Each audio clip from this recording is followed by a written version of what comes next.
Karena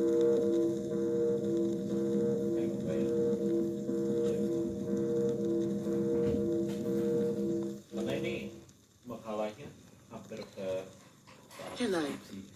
This is a hurricane alert for the Turks in Caicos Islands. Date, September 7th, 2008. pelajaran juga yang Hurricane Ike is approaching the ada region as a dangerous Category 4 storm. makalah Maximum sustained winds over 130 miles per hour, with higher gusts. Life-threatening storm surges, heavy rainfall, and destructive winds are expected.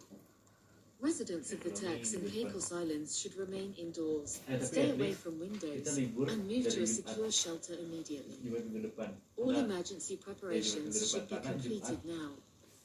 Do not travel unless absolutely necessary. Continue to monitor official updates from emergency management and local authorities.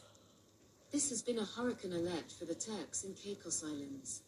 Iya, Stay tapi safe. Jumat minggu depan sampai Selasa itu khusus PM biologi yang masuk ke sekolah. Jadi ya, selamat